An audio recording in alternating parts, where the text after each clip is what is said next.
pasaturik begira zu haitza horiek zu bezala. Comme chaque année, on invite le public à venir nous rejoindre pour Prenchaqueta devant la ferme des Gatoigna.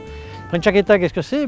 C'est une petite fête autour du pressoir. En fait, on presse des pommes de variétés anciennes et locales, des variétés qui étaient autrefois cultivées en Pays Basque et en Béarn, et puis qui, au fil du temps, malheureusement, ont quasi disparu. Il n'empêche que ces variétés sont tout à fait intéressantes. Certaines ne sont pas bonnes au couteau, mais par contre, certaines sont bonnes pour faire du jus, pour faire du chagarneau. D'autres sont meilleures cuites que crues. Voilà, on avait une grande diversité fruitière autrefois qui, malheureusement, a décliné. Alors l'objectif de ce verger conservatoire, c'est de garder ses collections, ça c'est une chose.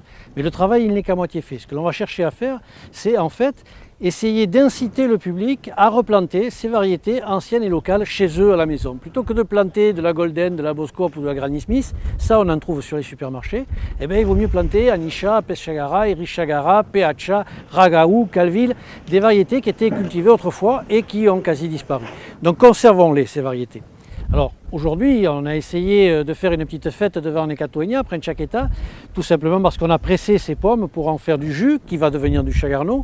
Et l'objectif, c'est pas d'être cidriculteur pour nous. Notre objectif, c'est dans une démarche patrimoniale de montrer que c'est possible, que ça existe. On espère qu'avec ça, les gens vont reprendre goût et replanter ces variétés anciennes et locales.